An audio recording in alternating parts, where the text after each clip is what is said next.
Hello and welcome to Being Well. I'm Forrest Hanson. If you're new to the podcast, this is where we explore the practical science of personal growth. And if you've listened before, welcome back. When was the last time you went through the day without comparing yourself to anyone? Without getting sucked into a social media rabbit hole, comparing the fullness of your life to the highlight reel of someone else's? Or trapped by self-criticism, over-focusing on how you could have done better if you just put a bit more effort in? If you're anything like me, avoiding these mental traps can be really challenging. There's a huge value in our culture placed on not just achievement, but on being a unique or special, even extraordinary individual. And with almost 8 billion people on the planet, there are bound to be some outliers. And we put those people up on a pedestal. And compared to them, it's easy to feel like you're coming up short. The truth is that we're all unique, and we're all ordinary. And accepting that ordinariness can help us avoid the trap of constant comparison, find peace with ourselves, and actually get more out of life. To talk about that, I'm here today, as usual, with Dr. Rick Hanson, and we're joined by a psychologist, author, and teacher, Dr. Ronald Siegel. Ron is an assistant professor of psychology part-time at Harvard Medical School, where he's taught for over 35 years. He also teaches internationally about the application of mindfulness and compassion practices in psychotherapy and other fields, and he's contributed to editing and writing several books, including professional texts like the second edition of Mindfulness and Psychotherapy, and his most recent book, The Extraordinary Gift of Being Ordinary, Finding Happiness Right Where You Are. So thanks for joining us, Ron. How are you doing today? Thank you so much for having me. I'm fine and delighted to be here. Ron, I'm really glad we're doing this. As you well know, we started this topic thread in Joshua Tree Park. We were both there for a week, several days overlapping, hanging out, and kind of bumping into each other in terms of our worldviews about this whole topic territory of being ordinary. And we came to a really, really good place that was actually, for me personally, extremely valuable at the level of personal healing and growth. So I want to name that and thank you for it. And I'm sure we'll get into some of that here. And I think to a degree that's unusual on this podcast, you and I are good friends. And this topic has gripped both of us quite personally. So as a way into it, I'm struck by a kind of irony that you, teaching at Harvard, you have a doctorate, you've authored books, along a number of dimensions. You've been also, I should add, married happily for quite a long time. So already we have probably easily 5 dimensions, in each one of which you're way out there on the positive end of the tail of the distribution. You are not ordinary in a number of dimensions. And yet you ended up writing a book about the perils of being extraordinary or seeking to be extraordinary. And I just wonder how all that has landed for you and what drew you into this topic in the first place. This book actually began as a self-treatment project because there I was in my mid-60s, having indeed been involved for some 4 decades in psychotherapy, whether as a client, as a psychotherapist, as a clinical psychologist, as well as some 4 decades involved in contemplative practice, Buddhist practices and the like, and taking meditation and this path seriously. And you would think that after that, and given this orientation, that I would have arrived at something like a secure, coherent, stable sense of self. But I hadn't. I was noticing that, if I were to be honest about it, my sense of myself continues to go up and down. I could have a psychotherapy session where I felt like, I was connected, related, that was useful. I had some insights, and I'd think, I'm a gifted psychotherapist. I'd have another one that fell flat, and I'd be thinking, I could have gone into so many fields. This is clearly not my calling. And this is happening after decades of doing this and practice. And yes, it's true. I have, written books and done all sorts of things. And I've had the privilege to teach all over the world and have wonderful friends and colleagues like you, for example. And yet the fluctuations were continuing. Either this kind of collapsing feeling of, oh my gosh, I failed. Oh, I didn't do a good job. Their book is selling more than mine. Sorry, folks. I know this sounds like horrible, but this is the truth.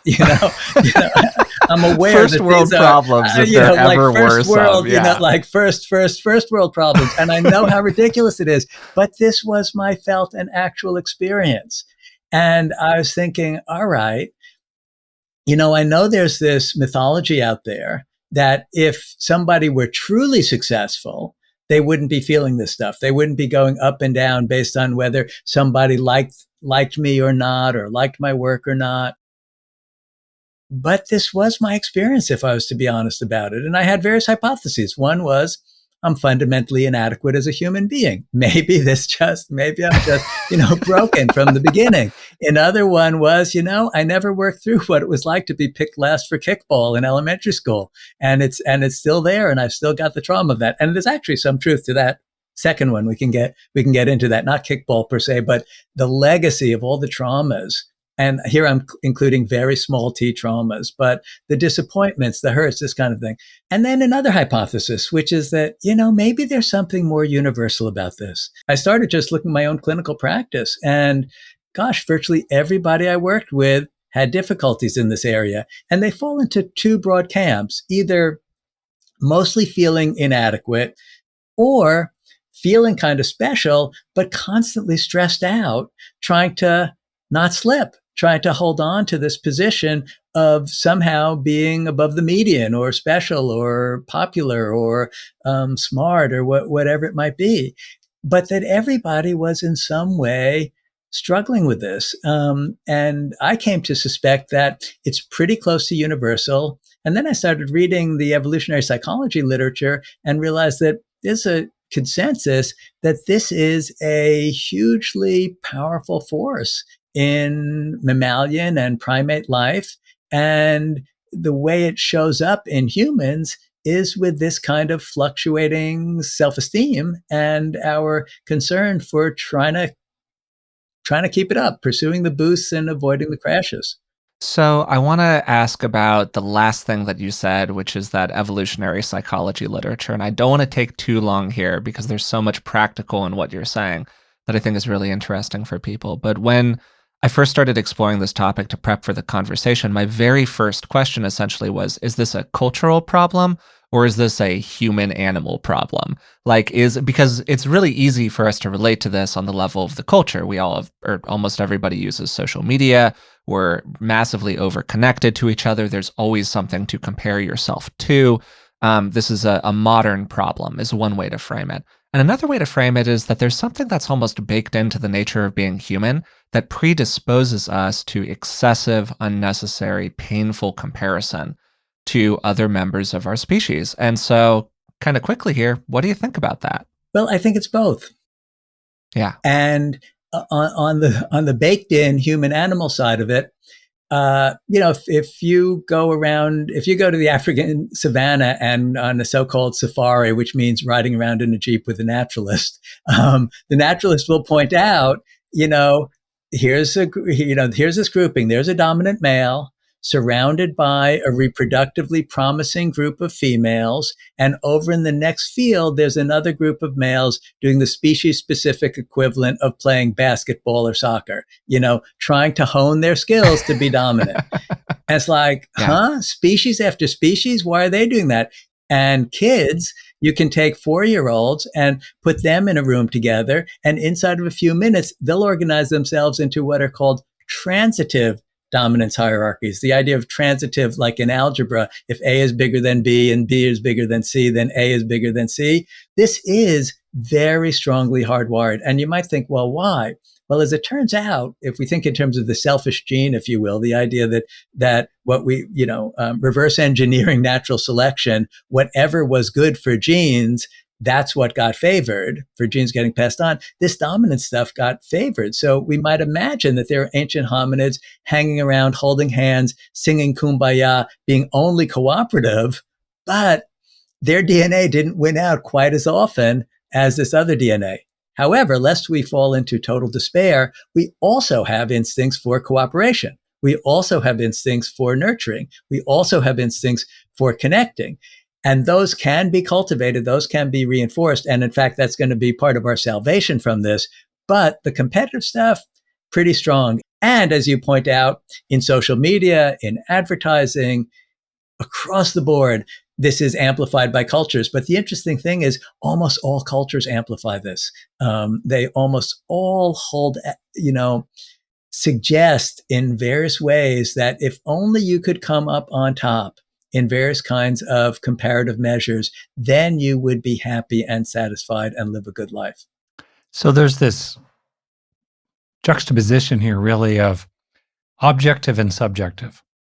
So objectively, in various distributions, height, intellectual ability, to some extent, certainly, other kinds of talents, acquired and then innate as well, people do sort out on these distributions, whereas some people are out there on the tail. We have a disconnect here between that fact and the subjective experience of inadequacy. Yeah. That curling over your gut when you just feel that you were left out. So there's this disconnect between objective reality and the internal experience of it, much as it could be sensible, obviously, to think about the value to you and those you care about in attaining some kind of relatively high status or acquiring various resources that has its objective merit. On the other hand, there's the subjective problem of getting caught up in endless striving or, let's say, viciousness toward others. I hope I'm not being overly abstract, but I just want to flag the difference because there's a distinction between striving. Striving per se is not problematic. It's the experiences we have around striving and getting caught up in problematic forms of striving, right? That's problematic. We may well have some biological basis for striving and then throw in all the other cultural stuff. The question isn't about striving per se, right? It's right. Our attitude about striving and our relationship to striving. It's how it that's feels. The key issue. Is that not correct? Yes, that's the key issue. Well, but it's also behavioral. It's also being addicted to striving. Yeah, because problematically, for sure. Problematically addicted to striving, right? Because there's a difference between, let me tackle both of those. Many of us are addicted to striving because the boost that we feel, that feeling of, hey, I succeeded, feels so good. And we know, it does seem to be this dopamine squirt right in the nucleus accumbens every time we succeed at something. That feels so good. And the collapse of the feeling of failure feels so bad that we keep striving, even though, hey, we don't actually need to anymore. We've actually arrived enough. So there's that aspect of it. And then there's this other aspect of it, which is that in us as humans, what we experience in our consciousness is either feeling worthy and good about ourselves or crappy and bad about ourselves in response to all these, comparative winnings and losings, these comparisons. And that is simply how it manifests, how this pattern that we see in other animals manifests in humans. It manifests in this subjective experience. Could I do just a really quick exercise with everybody? I want to make it a little bit alive. Just think of a moment where you really felt like you had succeeded at something that's important to you. And it could be that you did something and you felt that you were either intelligent or attractive or well liked for what you did. And just remember what that was like. And take a moment to tune into the body, like exaggerate it just for a moment and just breathe into it and just enjoy it for a moment, because unfortunately it's not going to last. And I'm going to now invite you to do the opposite and remember or imagine a time where the opposite happened, where you felt like, you were left out or didn't do a good job or people didn't like what you were doing. And then exaggerate that posture. And don't worry, this one won't last either. You can now kind of come back to neutral, where you're neither better nor worse than anybody, great or terrible, but you're just here as an ordinary human being. One of those states can feel so good, and the other state can feel so bad that we really do get addicted to trying to strategize and arrange our lives to produce as many of the first states and as few of the second states as possible. And you're talking, Rick, about the kind of striving, which is simply engaging your talents to do something useful, to perhaps help the world. And absolutely, that is a wonderful aspect of being alive as a human being, but it often carries with it this other subjective side of either inflation or deflation. And it's the ways in which that starts to run our life and all the things we do to hold on to the inflation and get rid of the deflation that makes us unnecessarily unhappy. And in fact, gets in the way of accomplishing things a lot of times, because so often people are in situations, you and I know this as clinicians, right? Where I don't want to apply for the job, a little bit of a long shot job, because I don't think I'll be able to tolerate that collapse feeling that happens from not getting it. I don't want to ask that person out on a date because they're a high value person in my mind. And if they turn me down, I'm going to feel like I am really badly inadequate. So I'm not even going to risk it because I want to avoid the painful feeling. That is so super clear. And I'm going to remember the squirt on the one hand of dopamine and the collapse around feeling less than others, inadequacy, shame, really, there. And, Paul Gilbert's work on compassion-focused therapy and so forth, and he really talks about the expression that you see in primate bands.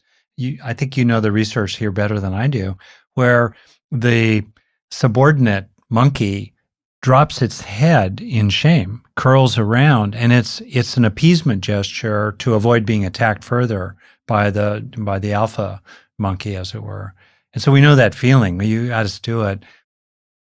I'll just kind of toss it out. We have a shared background in early Buddhism, and you're familiar with the structure. The Buddha talked about the gratification, the danger, and the escape. So you've sketched the gratification, which includes the avoidance of pain, right? We got that. And then we have the danger. And then there's the escape. How do we practice with this? And I'm sure we'll get more and more into that. But that structure right there, the gratification, the danger, and the escape is such a good summary. Well, you're pointing to one of the pathways out of this. And first, truth in advertising. I'm not free of this stuff, and I wrote the book. So this is about inching toward freedom here. Part of the pathway out, one of the fascinating things, and you alluded to this in terms of relationships, is that probably one of the most reliable ways to step off this kind of self-esteem roller coaster is through safe, deep, honest social connection with other people. When we're with a close friend and we're talking about our foibles and we're talking about our honest felt experience, we go from being a me and you, we become a we, right? I start to feel us in this, and we're together in this process of, trying to inch towards sanity if we possibly can. And so safe social connection is a wonderful counterbalance and antidote to this. And ironically, there's a kind of reciprocal relationship here, because when we're caught in this, it actually gets in the way of safe social connection. Right. As you were saying, we do things that are about me and mine and, winning or showing off or having people like us or something that gets in the way of really being a good friend. So there's this fascinating thing where when we can have safe social connection, it allows us to relax around this stuff more. And when we relax around this stuff more, we're able to have more safe social connection. So there's actually a kind of virtuous cycle that can pull us out of this. This can be boiled down into a phrase that I use in my clinical work a lot and people find useful, which is make a connection, not an impression. Make a connection, not an impression. And there are so many situations that we walk into, we start feeling a little socially anxious. How's this going to go? What are people going to think? We can actually proactively shift our attention to, what if I just focus on connecting to this person? What does being ordinary look like to you, Ron? I have my moments where I actually successfully embody it. So I'll report from those moments. Yeah. In those moments, I'm open-hearted because I appreciate that while I have a legacy of thousands of little disappointments, traumas, failures, and feeling less than moments, so does everybody else. And I have a sense of we're in this together, and I'm interested in not injuring you if I can manage to not injure you, and just noticing our shared experience. So that's one aspect of it, and there's an open-heartedness that comes from it. Another aspect is there are a lot of experiences of what a workshop participant, it was a mindfulness and psychotherapy workshop, described as the cosmic chuckle.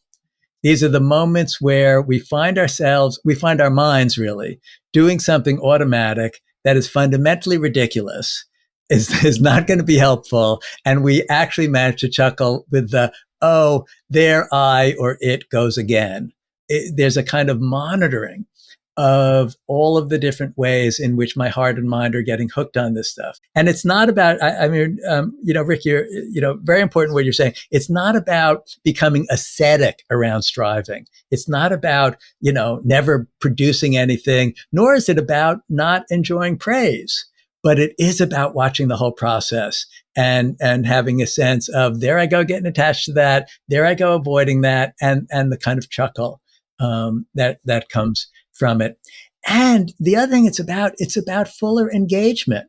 Because at least what I find is when I'm doing something and I'm not super focused on how am I doing, what do other people think about it, what grade would I give myself, I'm just more engaged in the process. I feel it more fully because my attention isn't divided between what I'm doing and this constant evaluative chatter about how I'm doing. Yeah. So there seemed to me that there's a lot, or it seems to me that there are a lot of benefits that are very understandable that are associated with dropping what I'll call the myth of extraordinary here. For starters, like other forms of acceptance practice that we've talked about on the podcast, it can help us, to use a phrase that Rick has used in the past, drop the stone, connected with a lot of these different concerns and considerations that we can ruminate back in the back of our mind about. It can help us lighten up about a lot of stuff, lighten up about when we fall short, when others fall short, lighten up about our own nature as these funky human animals that have these weird baked in things that we wrestle with, but there's often very little we can do about them on a nature level. So we have to do all of these other fancy practices of various kinds to try to break them down. It can help us lighten up about self-criticism, how you were talking about, where a lot of that slump that people experience comes from a very self-critical place. We can relax around selfing altogether. Hey, maybe that's a pretty cool thing that we've talked about on the podcast in the past. But at the same time, people have a lot of identification with and attachment to this idea because we are all unique. That's like a true fact. We are unique. And I think that part of the push-pull between the two of you, maybe a little bit, from my perspective, is between the obvious narcissistic supplies associated with feeling unique authentically. And there's a certain amount of evidence that connection with those healthy supplies can actually be a really powerful resource for people. There's some evidence that people who suffer from like narcissistic personality disorder do so because they have a deep lack of narcissistic supplies that are healthy in nature, things like that. And just in general, getting off that treadmill can be a pretty painful process for people, I think, because this idea of ordinariness has such a negative connotation in the culture. Like nobody wants to be ordinary, right? Oh my God, we all want to be extraordinary. So a lot of benefits to the practice, but meted against it are these challenges associated with it. So what do you think helps people come into contact with that ordinariness in like a healthy way, or how people can think about this in a way that might be supportive for them? Yeah, no, these are great perspectives that you're bringing up. One thing, a small thing, is cultures vary a bit about this. There are cultures that, there's I understand to be a Japanese saying that is, the tallest shoot of bamboo is the first to be cut.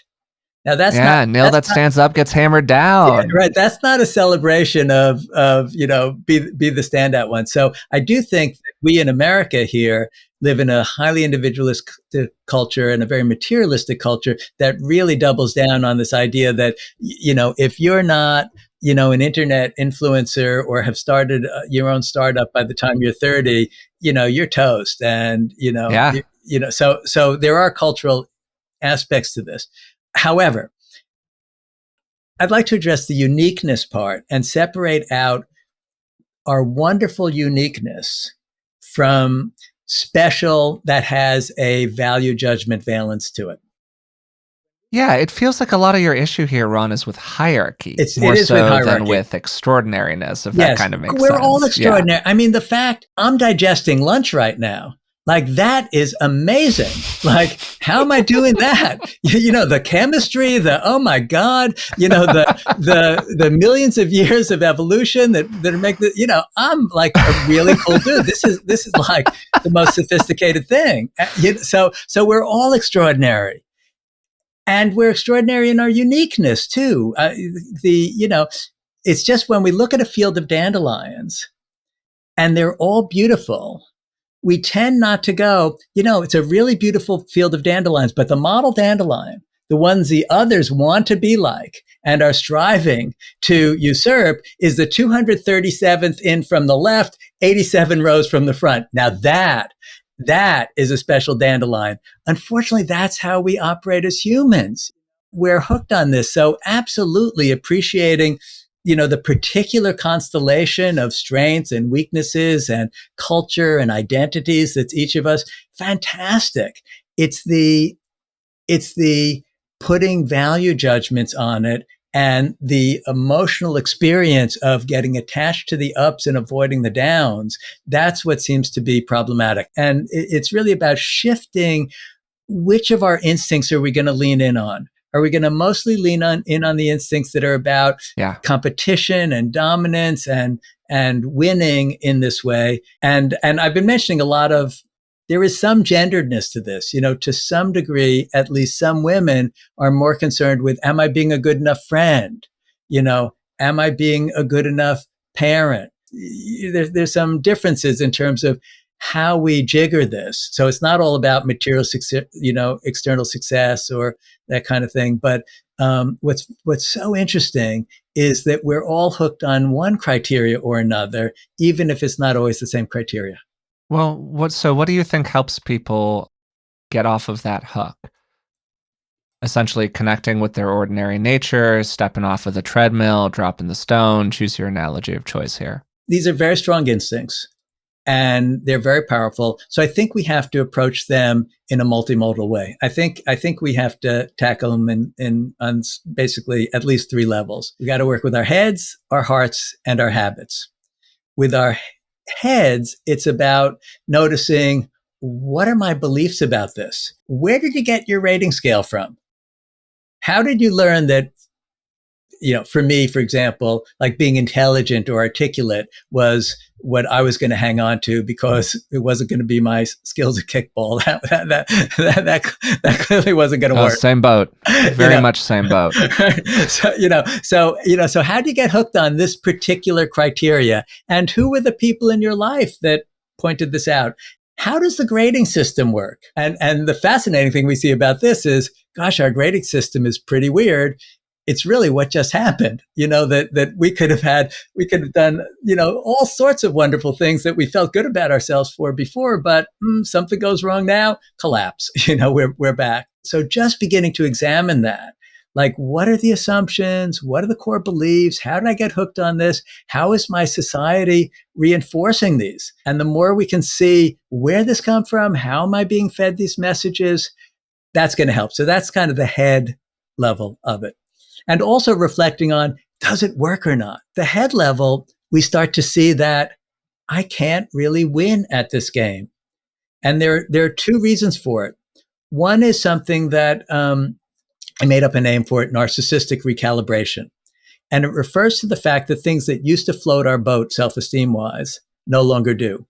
Remember what it was like to put those multicolored plastic or wooden rings in that were each, they were like donuts and they fit on a pole and you got it in size order. So you got this rainbow cone at the end. You know, this is a childhood toy that both your generation, Forrest, and Rick and mine can I do remember this. And it was quite an accomplishment. And look, mommy, look, daddy, and you know, this is it. But if you were to do that this morning, it probably wouldn't float your boat quite as much. What used to work stops working because we habituate to everything and we habituate to whatever our levels of accomplishment are. The other thing that makes it not work consistently is What goes up goes down. So let's say that we're really great at something. We won the Olympic gold medal. What are the chances of doing it 4 years from now, 8 years from now? So we can use our heads to see, it's not going to work. Our grading system is insane. And, we learn this. This isn't about the fundamental nature. This is something that we learned in some way. On the heart level, it's mostly about slowly developing the courage and resourcing ourselves in the way that Rick, that you've taught about so eloquently over the years, resourcing ourselves to be able to visit the pain with an open heart. So that when something goes wrong for me today, and I start feeling the sinking feeling, I will close my eyes and I will ask myself, what does this remind me of? And if I'm in an opened state, particularly if I've been kind of meditating more or just less defended, I'll remember what it was like to be the little kid trailing after my brother and feeling I wasn't as good as the big kids. One of the things that keeps us trapped in this is when the new disappointments happen today, they resonate with the old injuries and they take on extra power because they remind us of the old injuries. So working with our hearts involves really examining and really doing some therapeutic work with ourselves to heal some of the past hurts. And on the habit level, it's really about once we notice that I can't maintain this isn't really contributing to my happiness, then we start to see what are the habits that I'm engaged in that are really mostly about trying to keep my self-esteem afloat. And can I experiment with letting go of some of those and developing other habits that lead me in the direction of more sustainable things like engagement, like safe social connection, like generosity and gratitude, the kinds of habits that are simply more reliable and aren't subject to this very conditional kind of self-esteem. We need to tackle it on all three levels and, and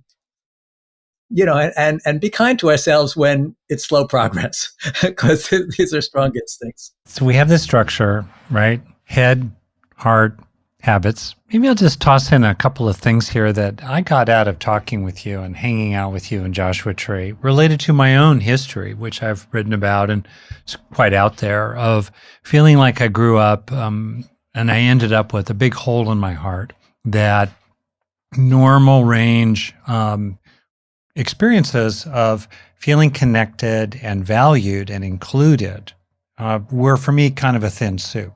And then I did a progressive path over the years of internalizing in a way that was a series of, using a phrase you're familiar with, a series of corrective emotional experiences that I really focused on internalizing. That was a real journey for me. And so a couple of things I've gotten from talking with you, Ron, that have been really helpful for me. And I'm not sure where they fit in the head, heart, or habits category.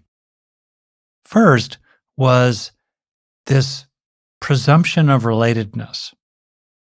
And in our conversations, when we started talking about, what's your deepest, most internal sense of yourself, for me, from my history, it's that I'm alone. It's on me. There are others around, but the rescue is not on the way. And it has been very reparative to start to explore what it's like to presume relatedness from the beginning.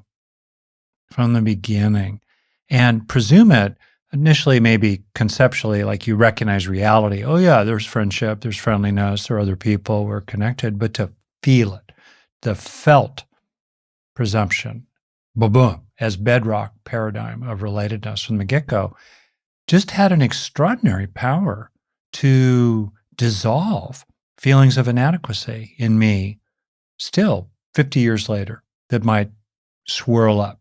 And another thing I just wanted to flag related to our kind of shared background in the contemplative traditions, in which there's a very serious critique of self in the narrow sense of ego, distinct from the person process altogether, which there is clearly a person process. So one of the things that starts to happen more and more is a kind of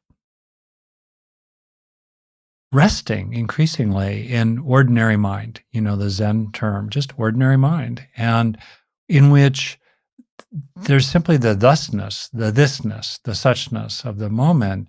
And there really aren't comparisons. I mean, there's a recognition that there are mountains and lakes, and there's some sort of distinction between them. There's a Ron process, there's a Rick process, there's a Forrest process. But at some fundamental level, there's just thisness in this moment of thisness. And right there as well, as soon as we start dropping into that felt sense of thisness, dropping into that, whoof, liberates all suffering. You're sort of describing where the book ultimately goes, because it's where I ultimately go with this, which sounds like where you ultimately go with this, which is that there's all the processes of sort of psychological healing and psychological reorienting in the world, but ultimately, if we really look deeply at this, we see, oh my gosh, all these narratives about me are constructed. This is all a house of mirrors, and it is possible to, at moments, for me, it's not a sustained awareness, but it is possible at moments to drop into this awareness of noticing how it is constructed, and it is just thusness or thisness or ontological experience where there is this organism and there's this tree, and this organism's looking at this tree, and it's beautiful and whole just as it is, and it's not in a realm of judgments at all.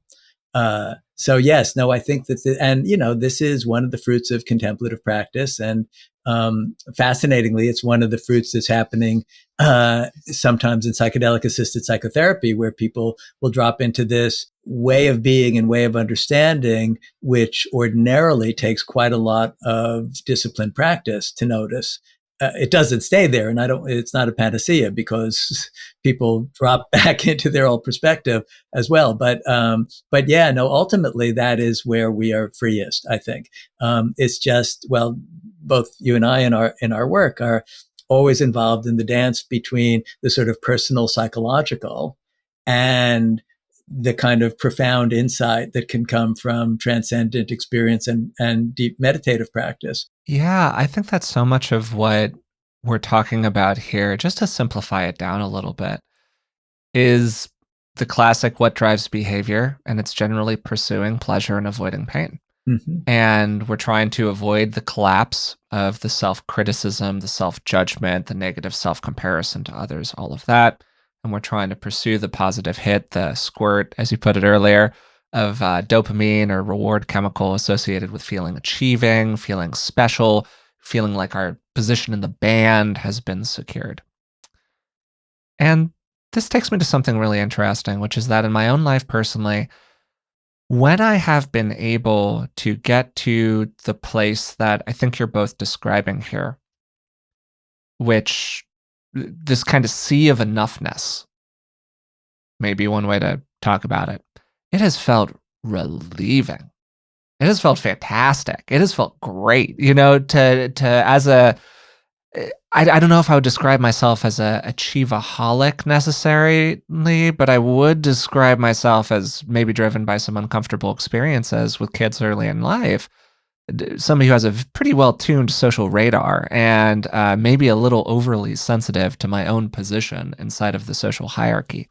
And inside of that context, it can feel really wonderful to feel like everything just is and everything's just okay. Like we're floating along in the saltwater bath and we're just kind of being carried by it. And I just want to highlight that as a way in which everything we're talking about now, about ordinariness, is itself a remarkably wonderful and fulfilling experience and can be for its own sake, even outside of all of the other benefits that somebody might get from it. Absolutely. I mean, it really is an extraordinary gift. And it's that idea of dropping the stone. It's like, what if I wasn't an organism under threat anymore? Because at least for me, the vast majority of the anxieties I have in the course of the day, the vast majority of the threats are in this realm. The daily fluctuations, when I open my email and, with some trepidation, and I ask myself, what am I afraid of here? I'm afraid something's going to come along that's going to upset me. To not have that be so important is it's a tremendous delight, and it allows for very simple pleasures to be very rich and very fulfilling. My feeling, Ron, is that I'm probably a bit more like you, actually, in that I really feel the up and the down of this process. I feel the good of the positive social comparison. I feel the pain of the negative social comparison. And I am seeking a balance between those extremes as a positive thing that I'm actively pursuing. My sense of you, Dad, really, since I've been maybe about 15 years old or so, is that you're just not that caught up in that. Is that maybe the highs feel good, and yeah, you don't want people to rag on you, and you don't want to negatively compare yourself, but like it's just not so much a thing for you. Um, and my sense with this is that this is super dispositional. There are some people who are very caught up in this process, and there are some people who are not. And so that takes me to kind of a curiosity around, okay, is this just about different strokes for different folks, different things that can aid different people? Or is there something dispositional inside of this process where some people really can get the positives without having the negatives associated with it so much? And so maybe I would start just by asking, is that true to your experience, Dad? Well, there's so much in this. And I want to say, certainly for a very long time, I was extremely vulnerable to narcissistic injury. Little things would wound me deeply.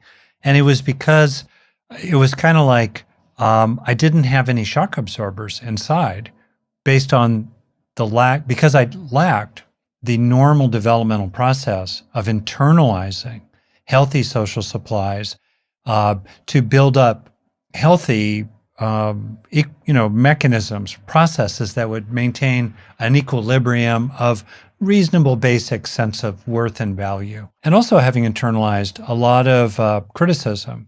So I had a lot of that going on. So that's kind of where I started. And then because I was aware of it, I used a method that Ron and I argued about there in the desert until we came to this wonderful relational union that transcended all differences. But for me, it was extremely helpful to look for and let myself have the experiences that I longed for but were missing when I was young. And in a kind of retroactive, reparative process, I worked my way, including all the way down to very young layers inside. And for me, that was a real healing. Now, what Ron and I argued about, and I'm going to let you, take this further on, was that for some people, their addiction, to use that term, their craving for narcissistic supplies was so intense that they couldn't use my method. But it still was a method that worked for me. But I want to call out that exception. For some people, that particular path, really taking in healthy supplies, worked for me.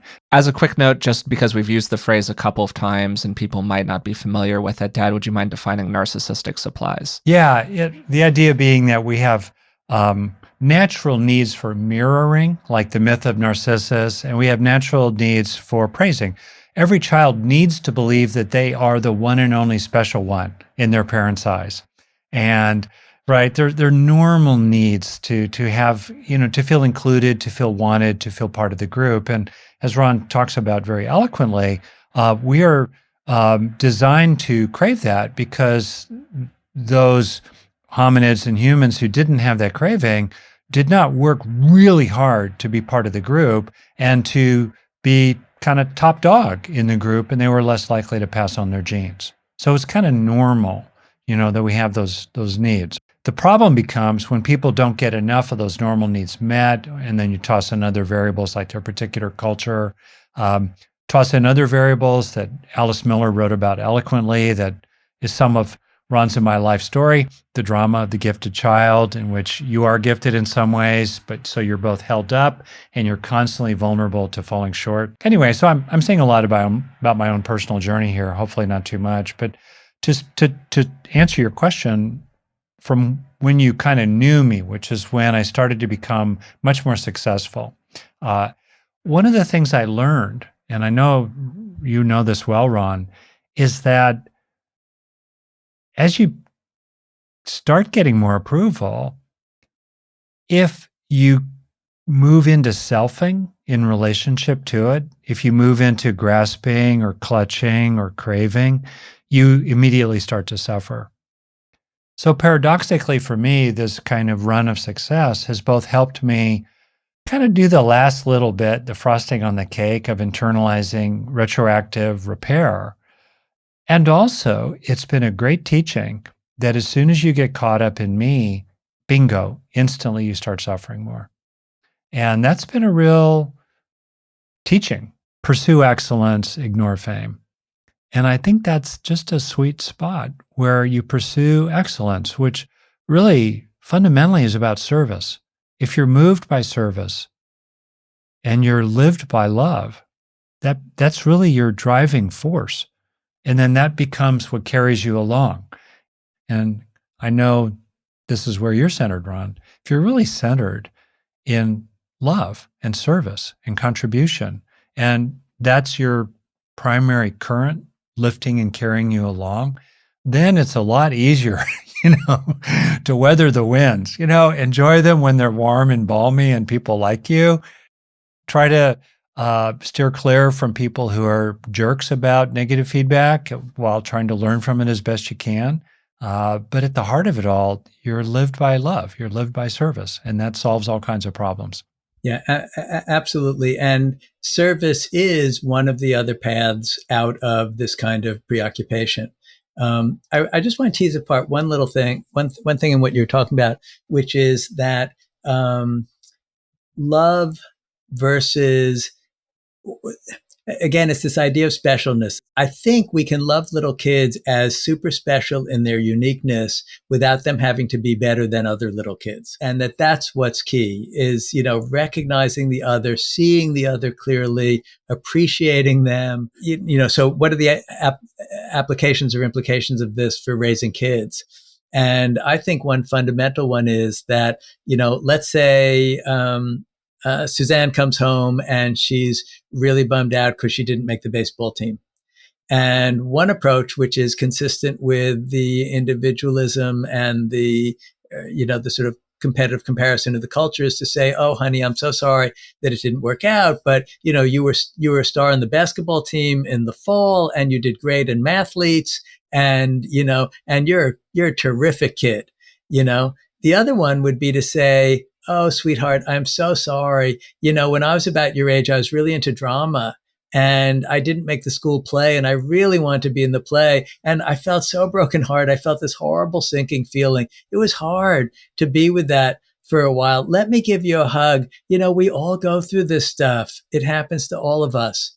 So one of them is putting the eggs in the basket, if you will, of reestablishing the kind of narcissistic supply is you're a winner.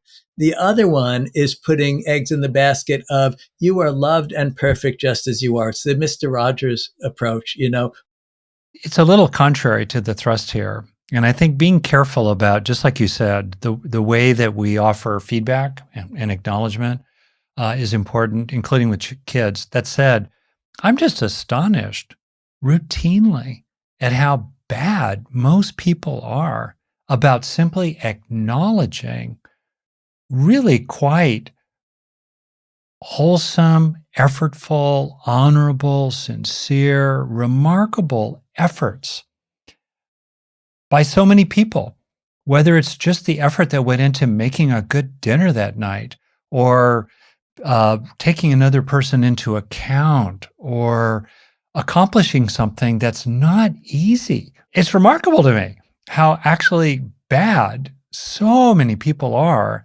at giving appropriate acknowledgement and reassurance to other people that would actually not feed their egos and their vanities and their arrogances, but would calm them down and help them know, hey, I see you. I like you. I appreciate you. You're good. You're fine. And I just want to come back for a moment, Forrest, to your really interesting question about, are there temperamental differences here? Um, I suspect that there are. I suspect that there are differences that are shaped by our genes, that are shaped by our upbringing and what happens in our family. And Rick was alluding to being relatively introverted. I think that may make for ups and downs that where the criteria are somewhat different than the ups and downs that are central for Mm, extroverts, right? That sure. Yeah, it totally. may That have makes more to sense. do with how am I doing with my inner process here, and a little bit less with, who said something positive or who said something negative. Mm. Yeah, no, I think that's a really insightful observation, actually, because I would totally categorize myself as an extrovert. And maybe inside of that, there is a certain external locus of control that can happen sometimes compared to somebody who maybe has more of an internal sense of the ability to change their life or derive values that fill them up from the inside or whatever it might be. So maybe with that as a good setup, we're talking a little bit about positive aspects associated with positive self esteem or feeling special or healthy narcissistic supplies, all of that good stuff. There's obviously a huge self esteem movement broadly in mental health, psychology, the whole thing. We can have a conversation about whether or not that's a good thing, maybe, or whether that's compatible with all of everything that you're saying here today, Ron. But my massive oversimplification is that there are probably some good things associated with having some good self-esteem, and also there are probably some challenges associated with feeling with this whole comparison culture that we've fallen into. So, what do you think helps people get the good benefits without getting sucked into the psychological traps? Well, two things. One is what we really know about is that negative self-esteem is a problem. Like Yeah, if we're totally. hooked on some kind of narrative, some kind of core belief that I'm less than, worse than, um, below others, that has all sorts of implications. Either, as you, Forrest, pointed out earlier on, either we wind up compensating for it, or we wind up shrinking, being depressed, avoidant, all that. So no question about that. The observation that people who are in bad situations in life often feel negative self-esteem actually led in the 1980s a group of psychologists and others in California to have this huge task force. It was a government task force on self-esteem and social responsibility. And they got $250,000 in funding. And the idea was it would be a social vaccine against everything that goes bad, goes wrong. So, they discovered that, people who are in gangs, actually, if you really talk to them, felt lousy about themselves. People who got pregnant at a young age often felt not so good about themselves. These kinds of things. So I know we'll do this, and the government even thought, the legislature actually thought, it'll be revenue neutral because when we improve people's self-esteem, they'll be more productive citizens and we'll get more tax revenue. So it actually won't cost anything. The net result of several years of study was it didn't work. And one of the reasons it didn't work was because they got the causal arrow wrong. When you're actively engaged in your life and you are accomplishing things, you do tend somewhat to have the feeling that you got with the multicolored rings, right? You get some of those positive feelings of, I'm doing okay here. But the idea was that if we could only boost self-esteem, then we would have people avoid things like incarceration. No. Sure. Yeah. But here we're talking about this particular kind of self-esteem, which is comparative self-esteem, not what I think when Rick's talking about narcissistic supplies, you're talking about a sense of worth, a sense of basic value in the world, which we might call a profound self-acceptance, like I fit into this world. So we're really talking about this comparative self-esteem stuff. That's actually not so helpful. However, recognizing our skills, celebrating them, engaging them, especially using them for the benefit of ourselves and others, but not with the, hey, look at me being the main thrust of it. Fine when you're two with the rings, not so great when you're professional, the hey, look at me part. that is very sustaining. So we're in this tricky territory where it's both about loving ourselves, right, and taking in the love and taking in these resources, and not being attached to the whole narrative about self at the same time. Yeah. So feeling the Yeah. love, but not taking it personally in a bizarre way. I know that sounds bizarre, No, but I think that's what that it makes feels like. total sense. Yeah. What do you think, Dad? It's the seeking and the clinging to social status, messages of worth that's problematic. And I think there are multiple really powerful ways to release that seeking. And certainly one of them, it's been one for me, has been to lean into actually receiving ordinary, simple, everyday experiences of feeling appreciated, included, befriended, liked, loved, capable, and so forth. That's been actually really helpful for me.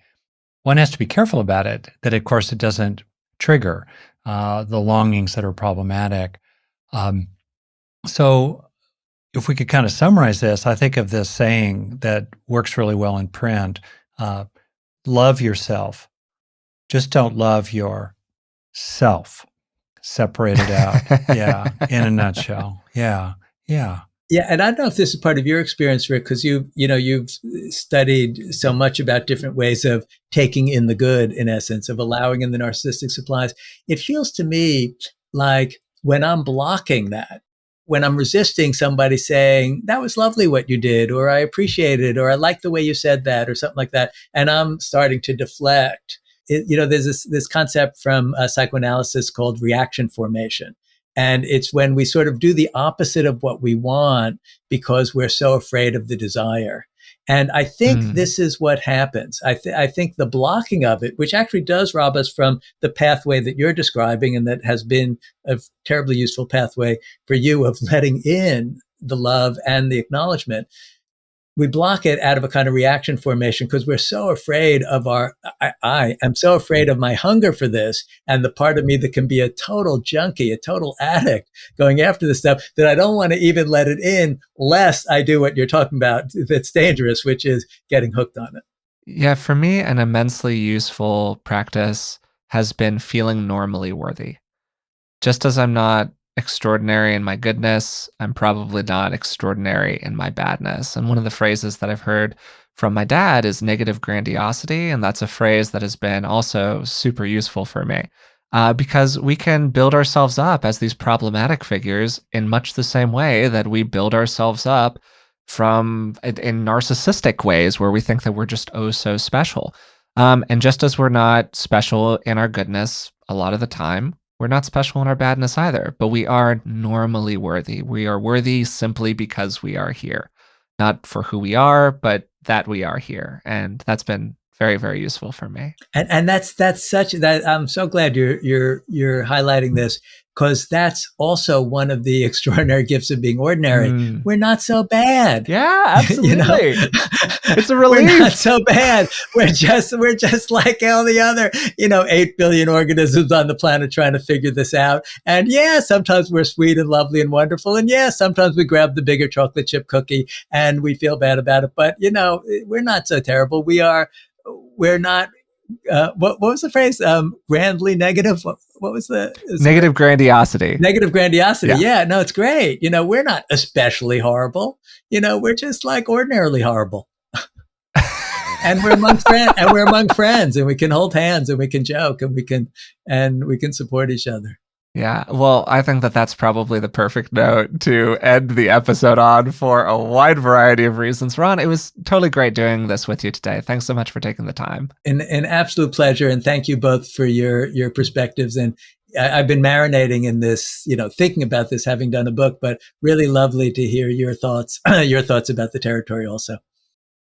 Rick and I had a great time talking with Dr. Ronald Siegel today about his new book, The Extraordinary Gift of Being Ordinary: Finding Happiness Right Where You Are. And we began the conversation with Ron's personal history, where it's kind of ironic that he's objectively an extremely accomplished person. He's a lecturer at Harvard. He's written a number of books. He's a very successful guy. And yet he identified being ordinary as an incredibly valuable resource for people. And some of that came from his personal history, where he felt that regardless of how much he accomplished, well, he just sort of wanted to accomplish more. He just wanted to have those hits of dopamine keep rolling. He was still looking around him for things to compare himself to. He was still feeling all of the ways that he felt that he fell short. So even as we rise and rise and rise through life, even if we are objectively very accomplished, even if we are objectively pretty out on the tail end of the bell curve, to use my dad's language, well, that doesn't free us from suffering here. It doesn't free us from painful social comparison. And we see examples of that out in the culture all the time, where there are these people who are objectively overwhelmingly accomplished, and it does not seem to have freed them from chronic comparison to other people, often in very painful ways. And so I asked Ron, is this a cultural thing or is it a human-animal thing? And the answer is probably a little bit of both. There are certainly features inside of our culture that drive us toward excessive comparison with others, but there are also things that just come down to being an animal. Animals rapidly establish themselves into dominance hierarchies of various kinds, and there are a lot of evolutionary incentives for caring about our position in the band relative to others. And one of the things that can free us from this is accepting our ordinariness. Now, throughout the conversation, we did a lot of parsing of what ordinariness means exactly, because, of course, we also want to internalize our positive aspects and trust that there are good elements in our nature, receive those healthy narcissistic supplies, have reasonably good self-esteem, all of that good stuff. Most of the real problems that Ron talked about come from sorting people into dominance hierarchies and comparing ourselves to others, constantly trying to figure out where we are in the pecking order. Accepting our ordinariness is just about aligning ourselves with reality. We're all unique, we're all special in our own way, and we're also all ordinary. We've all got our problems, we've all got these weird processes that happen in the mind. No one's without fault. So why are we holding ourselves to an unrealistic standard of constant accomplishment that can never be met? And orienting toward that ordinariness comes with a wide variety of benefits. It helps us lighten up about our own nature when we fall short, when other people fall short. It helps us calm the voices of self-criticism and critique that can live inside of the mind. And it can also help us create some separation between the thoughts that emerge inside of the mind and whatever we think of as ourselves, where these thoughts are things that are happening, not things that we are. And in this way, accepting our ordinariness can be a total relief. One of the benefits of this can be a little counterintuitive, and it's that we step away from the roller coaster of life. We're not chasing the high as much of people really pumping us up, telling us how special we are or what a great job we did. And at the same time, we're not falling into the lows, the slump that Ron described of feeling like we have really fallen short in a meaningful way. And instead, we're just kind of marinating in being good enough, being worthy just as we are. Ron talked about a number of ways that we can work with the myth of extraordinary inside of ourselves, and he broke them into 3 different categories: your head, your heart, and your habits. On the head side, we can see how our narratives around this are just kind of crazy, how we're holding ourselves to an unreasonable standard, how we've hedonically adapted to our circumstances and our current level of achievement. And we can start breaking down some of the stories that we have around accomplishment altogether. Then, in the heart, we can work with the emotional residues of previous painful experiences, particularly those associated with a feeling of a lack of belonging or really intense experiences attached to how we feel like we might have fallen short in a variety of different ways. And then in our habits, we can look at the tendencies that we have that pull us into excessive comparison with other people. For me, so much of this comes down to feeling normally worthy, accepting myself as I am, while also understanding that there are probably some ways that I could keep on growing and changing for the better. Knowing that because I'm not extraordinary in my goodness, I'm not extraordinary in my badness either. And there's something about that that to me is immensely freeing, that helps me get off the treadmill, drop the stone, and just release so much held tension related to excessive social comparison and connected to this whole territory. If you enjoyed this podcast, you'll probably enjoy Ron's book. Again, it's The Extraordinary Gift of Being Ordinary, and I've included a link to it in the description of today's episode. Also, if you've made it this far, we'd really appreciate it if you would subscribe to the podcast through whatever you're listening to it now on. And if you can, maybe even leave a rating and a positive review. It really does help us out. Also, you can find us on Patreon. It's patreon.com/beingwellpodcast. And for the cost of just a couple cups of coffee a month, you can support the show and you'll receive a bunch of bonuses in return. Things like transcripts of the episodes and expanded show notes where I go into the research behind every episode. Until next time, thanks for listening, and we'll talk to you soon.